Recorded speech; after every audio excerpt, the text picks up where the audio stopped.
Hi, everyone, and welcome back to the second episode of What's a Crew, a podcast initiated by the Utrecht Running Project. My name is Wiebke. And I'm Kevin. Today we have the pleasure to introduce our friend Kenneth Plat, a university teacher, CrossFit coach, occasional runner, and a sucker for challenges. The past weekend, he actually attempted to complete 130 kilometers by hiking along the Dutch coast for charity. Let's see how that went. Oh, and for you guys on YouTube, unfortunately, we completely fucked up the video setup. So for today, exceptionally, there's no video. Sorry.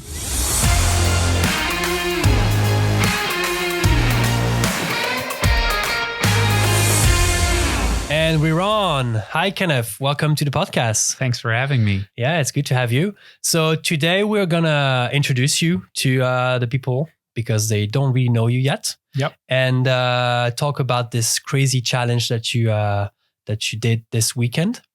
And also back in front, behind the camera, we have Wiebke that's here.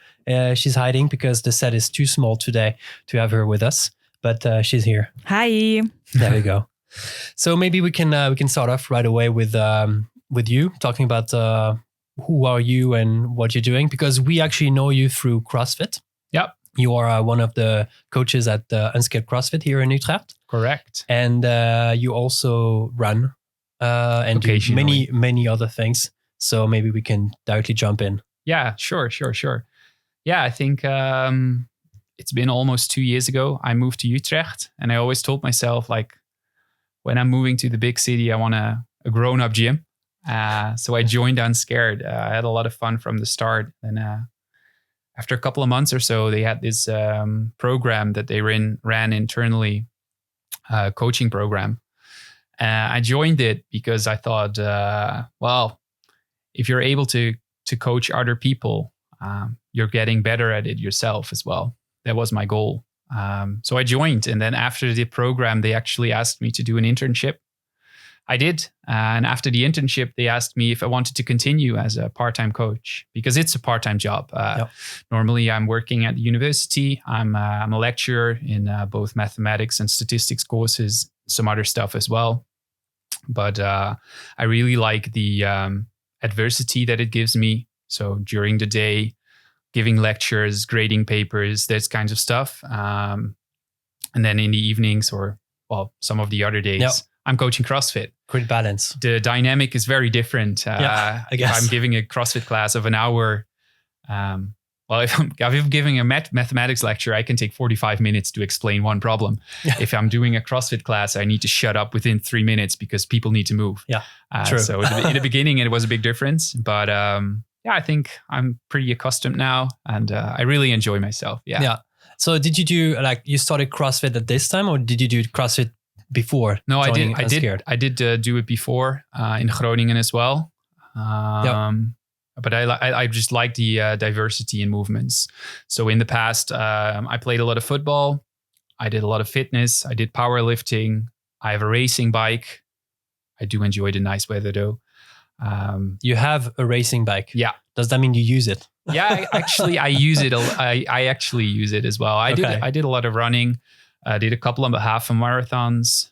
Never did an entire marathon though. I was planning to, but then I got injured. So I did a lot of sports, and then I came into contact with CrossFit, and the fact that they combine heavy barbells with more long endurance workouts, some gymnastics in there. I just like the diversity, like I said. It's very complete, like as a sport. Exactly. Yeah. And it's hard to get bored. I mean, at some point, at least for me, if I'm doing the same thing over and over and over again, I need a new challenge. Yeah, I do agree. Yeah. And that's, I think, CrossFit, because of the diversity, it doesn't bore. So, yeah. And as a runner, did you start earlier on, or what's the story? No, well, so in my teens, beginning 20s. Because I guess football is basically running. Yeah, I did a lot of football, but then, I mean, running is a part of football, not the other way around, right? True. So I never really ran apart from preparation, maybe for the season. Yeah. So, but then I got injured. Then I enjoyed my student life. Actually got pretty fat. Then I did a board year at the university. And at the end of the board year, I was doing a run with a friend. I think it was a 5K, and I couldn't continuously run the 5K. And I was like, wow, what has happened to me the last year? Something has changed. Yeah. So I think I was 23 or so. And at the end of that, I just needed to, like, I need to do something about myself. So then we switched we gave the board, my board year was over. The other group started. And then I didn't drink alcohol for, I think, 4 months. The day after I signed off, I signed in for half a marathon. 4 months later, I trained pretty hard. And I ran the half marathon. So yeah, that was a good start. And ever since, I did a lot of sports. Yeah. And how was your first half? It was raining. It was a celebration of. That's a good start for our first one. It was a celebration of a new highway. They opened up a new highway around Amsterdam, and it was basically going back and forth on the highway. So straight line. Straight line. Wow. Yeah. The first half was pretty great because the wind was in my back and the rain was in my back as well. But then halfway through, we simply needed to do a 180. Yeah. And we needed to return. And it was kind of boring, actually. I guess, yeah. But it was raining. But I was pretty happy with myself. I mean, I did a continuous run. My first half marathon I did in under the 2 hours, which was the goal. Yeah. I was pretty happy with that. You can. Yeah, and then from that onwards, I continued running. I attacked the training plan for the entire marathon pretty hard. There was this is already a couple of years later. I did a half marathon in 1 hour and 32 minutes. Wow, that's good. But after that, I got injured. I got a runner's knee, or jumper's knee, it's called, I think, which took me back quite some time. But yeah. So that's my experience with running, actually. And last year, I mean, you were with me. We opened up a runners club at Unscared as well. It was obviously before Corona hit us, but we had a lot of fun. It was indeed fun. Yeah. On Sundays, we did interval trainings, and the plan was that we would join the marathon. The half marathon in marathon or half marathon in Utrecht. Yeah. But that got as we canceled. know. Yeah. Shame, but who knows in the future.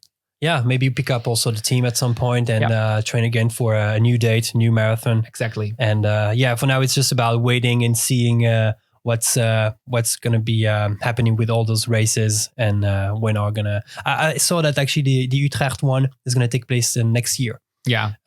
So it's completely canceled this events, year. They just postpone it. Yeah. For some, they I think by the end of the year or in October, they wanted to postpone first.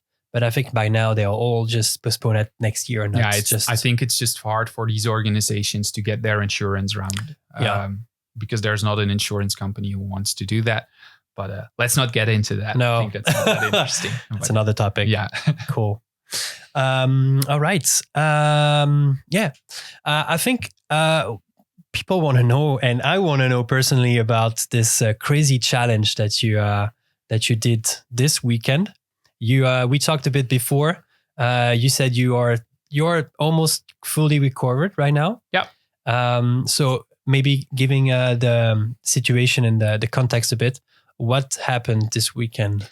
Yeah. So I like doing these crazy challenges. I like the physical challenges basically. And I think 3.5 weeks ago, I was talking with a friend of mine. He's a former athlete of Unscared as well. Tim, and he's like, I'm going to do this hike from Den Helder to the Hoek van Holland, which is 130k. And like, that sounds pretty cool. How are you going to do it? Well, in Den Helder, we're going to go to the beach, and we're not going to leave the beach basically when we're there. So it's a 130k hike, only sand. Let's just do it. And I said, that sounds pretty cool, actually. And he's like, you can join. That would be great. So I did. But in hindsight, my preparation wasn't the best. I did a one-time 30k walk. I always made fun of people who did the hiking in their walking shoes because they're just huge. They're ugly. But 2.5 weeks ago, I bought my first pair as well, which came to the delight of some of my friends. But yeah, so we did the walk, and it was amazing. It was a fun experience. We were with five guys. I did only know Tim. I know all of them pretty well right now. But yeah, it was an amazing experience. The first couple of hours, it was just really a lot of fun. We had all types of weather conditions. It was at some point in time pouring. It was drizzling for a couple of hours. The sun came through. It was really warm.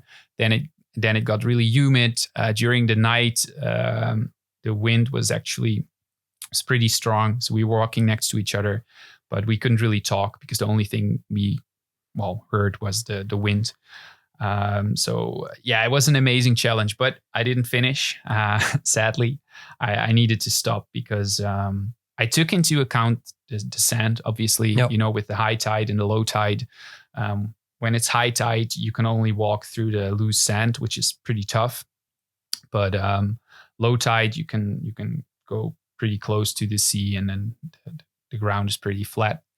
But what I just didn't think about it, but makes a lot of sense afterwards, is that the beach is actually sloping down. So your hips are actually never aligned. You're always 2 centimeters lower with your right foot than you are with your left foot. And I actually thought about at some point just walking backwards. Just a bit.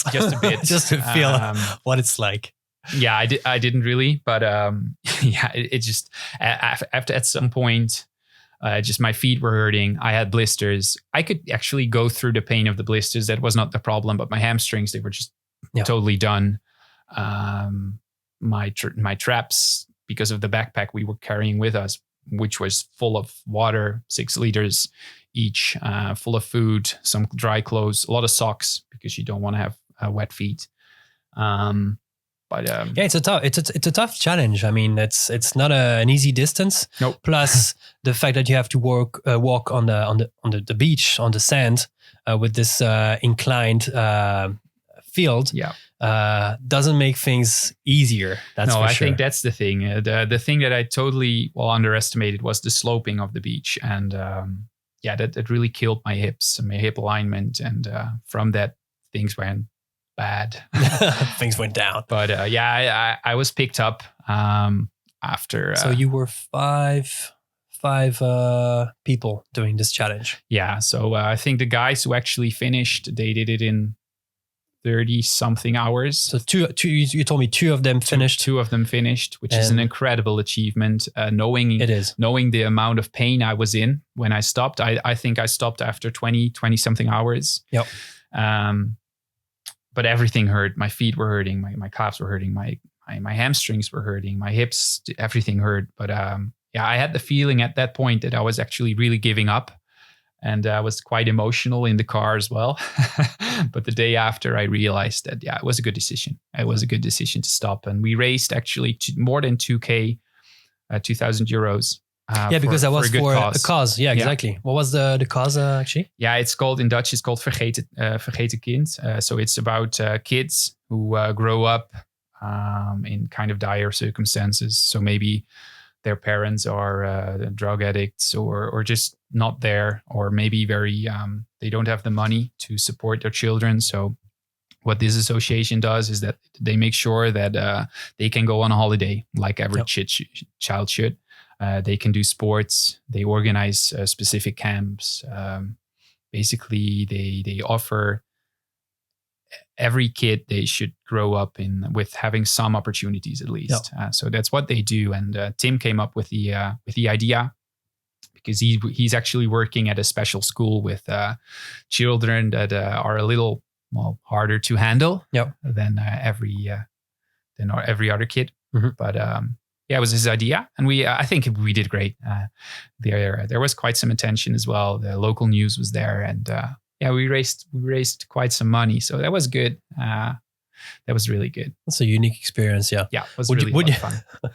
Would you do it again? Yeah, that's actually something. I mean, I was sitting in the car crying. No, not crying, but I was. And I thought, this is so bad. I'm never doing this again. But the day after, I woke up pretty sore. I was already Googling like, what should I do better? Yeah. And maybe not exactly the same challenge, but well, I don't know. Maybe we should. I was talking also with Tim. He quit just a little bit after me. Mm-hmm. He couldn't go on anymore as well. And well, we know what to expect right now, and that makes a lot of difference because, like I said, I only did one hike of 30K, which is totally different. Not a lot than going the full distance. So you think now, being prepared, knowing what's waiting for you, you could close the route. So also depending on the weather, depending on the weather as well, and your preparation. Yeah, definitely. So I would be probably willing to do it again, but with a little bit better preparation. Maybe have a team ready like every 30 kilometers, so that you don't have to bring that much stuff. That would make things easy. Yeah, and mental support. Exactly. Maybe ask some friends like, hey, do you want to join the first 20K, and then maybe some other people? Yes. Like, do you want to join the second? Basically, 20K? like pacers. Well, like pacers, it's just they're not pacing you, but like here for support and walking with you. And the first 50K, we were just talking to each other and having a lot of fun, getting to know each other. But then at some point, everyone just goes there. It gets tired, but it's just fun when someone's actually talking to you, or when you have like a small Bluetooth speaker, you can listen to some music. It's good for your motivation. Less time to think about what's actually happening, and that you're tired and being conscious about your body hurting. And entertain me, please. Exactly. Yeah. Because I mean, at some point, the point where I stopped, I at that point knew that if I wanted to finish, I still had to do like an additional 12 hours. Yeah. So but it's smart. It's smart to know where's your limit. Yeah. And the challenge you tried, you did your best. You can do it again. Exactly. And at the end, you raised a lot of money for a good cause. So it's a win-win. Yeah. What also came to mind was the fact that I did the social run. It's a relay run. It's a very fun one. It goes through the entire Netherlands. So it goes from north to south, and then over the Afsluitdijk. And it's 555K, which you do in a team of 8 people. So you're running 70-ish K in approximately 2 days with not a lot of sleep. It was an amazing event. My team, we were the fastest, and but I got injured. I think 80 kilometers before the end of the race, I got injured. But we were so close, and I didn't want to miss out on the last part. So there was a physio with us, and I just told him like tape my ankle shut, just make sure it doesn't move. And he did it, and I just I moved through my injury. But after that, I needed to recover for 8 months because I screwed up my ankle. Yeah. And in hindsight, obviously that wasn't worth it. So that was also in the back of my mind, like I can push through just a little bit more, but for 12 hours, I'm not really sure what that's going to do to my body. And obviously, when you get tired, your posture, it kind of breaks down. And the thing that I told you about the sloping of the beach, your hips are not aligned, which is, I think, a good precursor of an injury. So I'm happy with my decision, but I'm willing to try do it again. Yeah, definitely. Okay. Would you do the relay run again? Yeah, I think so. But maybe I would split it up with a little bit more people, because I think the running itself was not the problem. We started off Friday afternoon. Then we obviously skipped Friday to Saturday night, but we also skipped Saturday to Sunday night. You maybe have like 2-hour intervals to actually sleep or so, which is a tough not one. Yeah, that's just not enough for your body and your muscles to recover. So your running posture gets worse and worse and worse. And at least me, I know that I'm not good without sleep. You need your sleep. I need your sleep. hours. I need my rest. So I would definitely do it again, but then maybe in another setup where maybe you have a little bit more people, and then you don't skip out on 2 nights of sleep. Yep. Yeah. It's funny because this relay run that you did is did we lose the camera? I think we lost the camera. Oh, well, we lost the camera then. The relay run that you did reminds me very well of a very known relay race that takes place every year for now, I think 4, 5, maybe 6 years from Los Angeles to Las Vegas. And it's called the Speed Project. And those guys run from Los Angeles to Las Vegas, start at I think 4 a.m. in the morning, and with big RVs, like you said, big vans. I think it's teams of 6 people, is it, Vipke? I think it's 6 people as well. And it's an insane race. Yeah. It's I think even more intense with like less people. Yeah. And you run through the desert. So you have very high temperature during the day and very cold during the night. Yeah. Stray dogs. And I think it's quite interesting. And actually this year, they are doing something special because of coronavirus. Mm-hmm. Usually they invite international crews to run, to participate in the race. And this year they are doing the TSP-DIY, which is basically you organize your own team wherever you want. And everybody starts at the same time. And you have a total of 31 hours and 15 minutes to complete a maximum of distance within this time. That's cool. And it's the 5th of September, and we are probably very likely going to participate if we manage to find crazy people to join us in this challenge. So now that we talked about this relay run that you did, and I was following the TSP for now a few years, and I think this is just a unique thing. Yeah. And obviously you need to be prepared. Not only physically, but mentally, because of sleep deprivation and nutrition and everything. It's tough, but I don't know, like the atmosphere between the people and like the bounding, and it's a unique thing. Yeah. So definitely. I've never done that. I've seen it, I've heard it.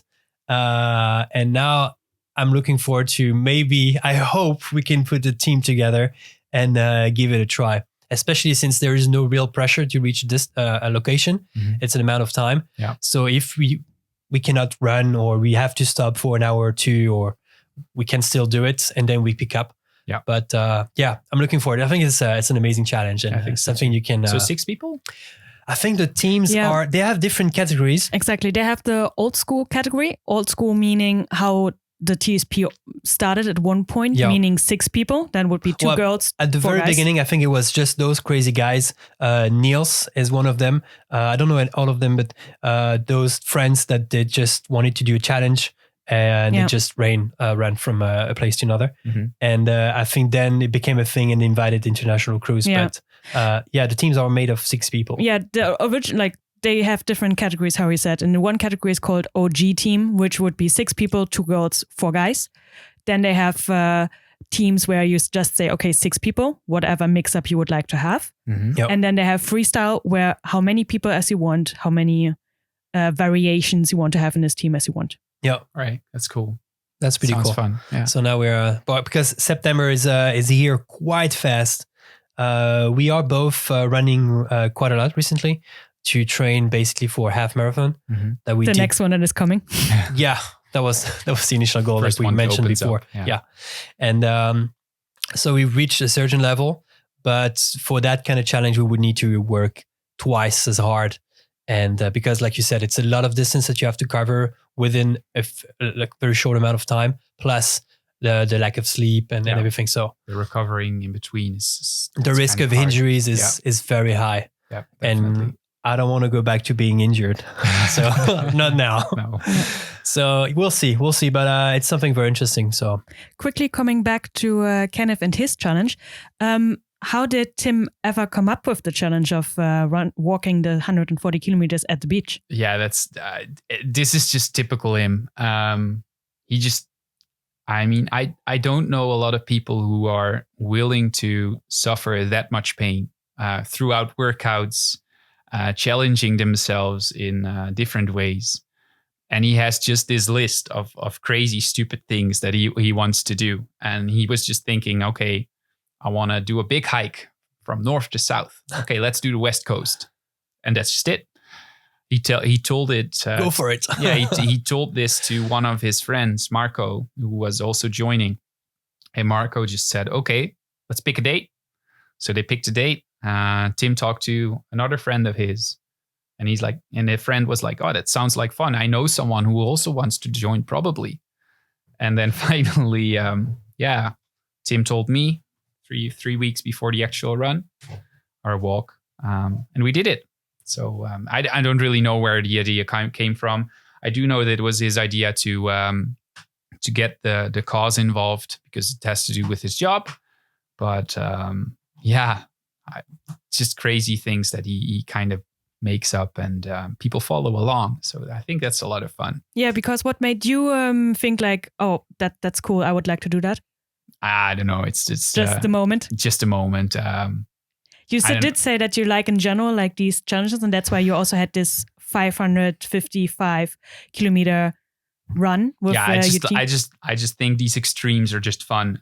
Just to see how your body can hold up, how it's doing after multiple hours. I mean, if someone would came to me and they're like, I'm going to do a 30K hike, are you willing to join? And like, nah, I don't really care. But then Tim says, okay, this one's 130K and we're doing it only over the beach.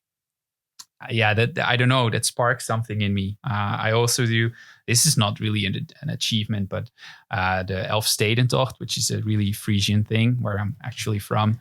Tell me more. I actually don't know that. It's 240K on a racing bike. Do it in one day. It's not a race. It's just more like a tour. But it is 240K on a day, which is a decent distance. It's a good one. Yeah, it's a decent distance. I did it, I think 9 times now in a row. I just like these things. Just doing them once in a while, just to see where your body is at. Keeps you sharp, and I like the challenges. Yeah.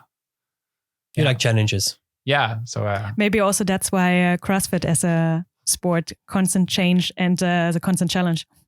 Yeah, I think so too. Yeah, and the constant variety of movements. I think that's a lot of fun as well, and obviously the community. But we were talking about this in the last episode. Actually, the actual first only episode.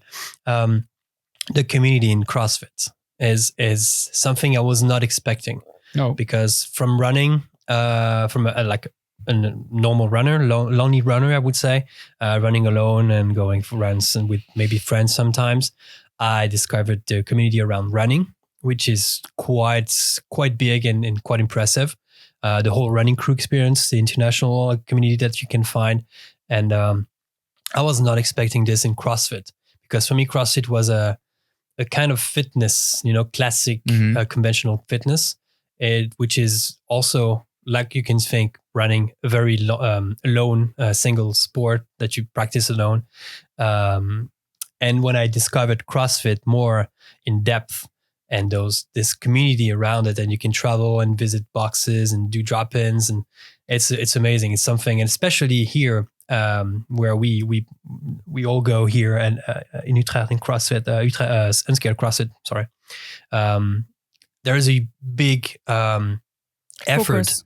Yeah, there is a big focus around the community to make people not only happy as customers, but like really building up this community. And that's something I really appreciate. Yeah, same. I totally agree. Yeah. And as a coach, I think it's also, as part of like the coaching team, you also have this vibes, I think. I really enjoy working with all the coaches. We have a great crew. Yeah, we can feel it as members, athletes going there. It's something we can really appreciate, at least. I think everyone really likes their job, whether it's a full-time thing or whether it's part-time thing. I think everyone really likes going there, doing the workouts, coaching the workouts. That really, you can feel it. You can feel it. Yeah, it is nice. Cool. We actually have a few questions we actually have 2 questions. Yeah, I'm really curious. From the audience. So the first one is from Tim Kekstra, and he asked, what is the next big challenge after the 140K? Ooh, that's a good one. Do you have anything in mind yet? No physical things yet. No. I'm working on getting my own like small little coaching business from the ground. So that's a big challenge. Yeah. And can you tell us about this? at this point, I'm doing a nutrition program also for Unscared. It's like a 6 week program in which we talk a lot about nutrition, but also about other lifestyle factors like sleep, stress. For most people, they got the exercise covered because they're a member of Unscared. So I'm not going to talk about too much about that. But it's a 6 week program, and it really focuses on finding balance. Right. And from a nutritional point of view, I think if I want people to remember anything about the 6 weeks, is that it's a process. Nutrition itself, but also all the other lifestyle factors. It's a process. So if you're having a bad meal today, you're not unhealthy tomorrow. And also the other way around, if you're having a good meal today, you probably will feel better tomorrow, but it's not like you succeeded. It's an ongoing thing. It's an ongoing thing. And what happens a lot is that people focus too much on weight or appearance. And then they go out for a weekend, they have a couple of beers, and then a couple more, and then maybe they have a pizza afterwards. And then the next day they wake up with a hangover. They have another bad day. And then Monday they wake up and they're like, well, I screwed up now anyway. I can go back to my old routine. Fuck everything up. Yeah. And I get the idea, but that's also something, I don't want to go into this too much, but it's kind of the Instagram life where you only see the successes of people. You never see someone posting a picture of themselves lying on the couch, passed out, hungover. You never see that. You always see people either working out or doing competition or having a great healthy meal, which looks amazing. But I can promise you, these people have their bad days as well. So everybody does. Yeah. And I want to get rid of the shame that there is basically. So finding about it. But I mean, yeah, so I founded Project I because, well, you are the most important project. So that's your business. Yeah. Project I. And I'm working on it right now. And I would also working on a cookbook. But I'm nice. So that's also, these are a lot of fun projects, but they're not necessarily physical challenges, but they are challenges that takes a lot of time as well. So yes. Yeah. But I'm really enjoying, but I'm enjoying all my projects at the moment. That's the best thing. I'm enjoying CrossFit. At university, actually now things are challenging as well. We're doing a summer course for mathematics, but it's all remote. So a lot of things need to change, which is challenging, but a lot of fun to think about. Enjoying my coaching, cookbook, Project I, a lot of things going on. So yeah, having a lot of fun. So next challenge, maybe Tim, if you know one, maybe we can hook up. But he's going to take you to some weird trails somewhere, probably. One of he's injured, but Tim, for the people who don't know him, is one of our friends also from CrossFit, and he's also a runner. Yep. He took part in a trail in the Canary Island recently, I think. Was it? I can't remember the island anymore. He did a big trail. Yeah, he did friends. a 30K trail. That's what I know. Trail run. And that was quite a challenge, especially with the heat and the altitude. Gran Canaria. Yes, there we go. And he came back injured from that, and now he's been recovering since. Actually, he did not injure during the race. He was perfectly fine doing the race afterwards, of course, beside being sore. But he picked up running, I think he said 2 days after. I think we have someone at the door. I think someone would like to drop a package. Sorry about that. We're recording in our living room, so sometimes things like this happened. Hopefully he's going to ring somewhere else now. I hope so as well. Someone picking up the package. Coming back, he said that only 2 days of rest, and then he started training already for a marathon. Yep. So good idea. Yep. That was not smart, and I don't know what. Well, maybe at some point we'll have him on the podcast, and he'll be able to explain all of that. Yeah. So that was the question from Tim, but that makes me want to ask you a question, because you are quite busy. You have a lot of projects going on, a lot of activities, work and everything. So how do you manage your time? That's something I'm always interested to learn, because you have those people like you who have a lot of ongoing projects, and professional, non-professional, you have a private life as well. Mm-hmm. And how do you manage this? How do you manage your time? Do you have a special It's a tricky question. It is. I think I prioritize the important stuff. So the first thing I prioritize is, well, maybe first two things is my sleep and my exercise. Because without either of them, I don't have the energy to do all the other stuff. So if I have a crappy night of sleep, my productivity goes down. If I don't do a workout every other day, so I'm working out 5 to 6 days a week.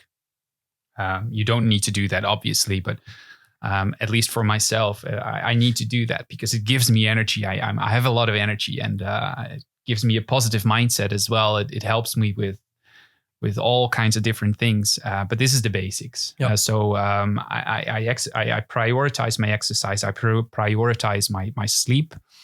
I don't drink too much alcohol, maybe. And I'm pretty conscious. Maybe.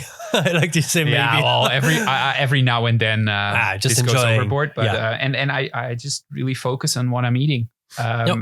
It's just, I mean, for athletes, it's very easy to see that they need proper food, right? I mean, the food is what you put in, and the output is your workout. So it makes sense that the better your input, the food, the sleep, the rest, the recovery, blah, blah, blah, the better your workouts will be. The more weight you can lift, the faster you will do a 100-meter sprint. That really makes sense to people. But when it comes to work ethics, when it comes to your career, whether it comes to focusing on, in my case, maybe a mathematics exam or making an exam, that takes that's output as well. And the more output you want to generate and the better quality you want to deliver, the better your input needs to be. So that's not that different from a professional athlete. You need to sleep well. You need to make sure that the nutrition, that the stuff that you put in daily is of big quality, is good quality, and moving around, having the proper mindset, that all comes together. So also for non-professional athletes, I think most people could gain so much by changing just a few things. Maybe get an extra hour of sleep in, maybe focus on a couple of changes in your diet. And not saying you should diet, but you can maybe make some long-lasting changes. Take your breaks. I think we talked about this before the podcast, right? I mean, in these busy days, and I've got some friends who are working in Amsterdam at the Zuidas. They've got really busy jobs, and there's a lot of they need to deliver, basically. A lot of pressure on them. But what a typical day for them is that they wake up. The first thing they do is they open their Instagram accounts, and then they get out of bed. Guilty. I think I'm guilty as well. Even more guilty. Yeah. Then they get out of bed, they take their breakfast, but during their breakfast, they're reading the news. Then they go to their jobs. Most of the time, their jobs, they really demand their focus. So they're focused until lunch break. Then they have their lunch break. Then during the lunch where they're eating, they're again checking social media. Maybe they have an extra half an hour to go for a walk. And they're not just taking the walk, they're doing the walk with a podcast on. So information.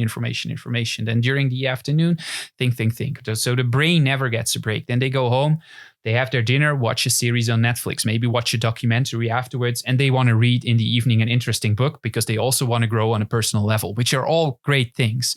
But your brain, from the moment the alarm goes off to the moment your head hits the pillow, it's on. Busy all the time. All the time. So, and at some point you're just losing your efficiency. Yeah. So take your break seriously. That's just that's one of the things that we're sidetracking a little now, but yeah. So that's one of the things I'm focused on with Project I as well. Yeah. So if people want to adjust their give me a call. Life, they can. Where can they find you? Like, do you have a website or? Yeah, I do actually. I haven't. I'm just. It's brand new. You told me it's recently. Brand new, and I just fresh. figured out during Corona I had some time on my hands, so why not learn how to build a website? So that's what I did. But it's just projecti.nl. Okay. It's In one word. That's just it. But if you would go to it right now, there are still testimonials, and it says I'm a paragraph. The standard set of text. But hopefully, listeners can or viewers can catch up at some point. And well, maybe. I mean, there's my contact information is there, and the information that I'm basically revolving around it's there as well. So never hesitate to send me a message or shoot me a message. I think I really enjoy all these topics. I like to talk about them, and I really, how do you say this? I just get turned on by the fact that if there's positive change in how people are moving around, how they're feeling in their life, I think if you can have a positive impact on people's life, then that's so great. You feel good. Yeah, it's such a rewarding feeling. Yeah, definitely. Yeah, it's the best. Yeah, clearly. Yeah. Cool. Well, then we'll put all the details in the show note and description so people can reach out to you. And we have the second question, which is from Yvonne, and is what is the best run you ever did? A run which is organized or not organized? Ooh, that's a hard question.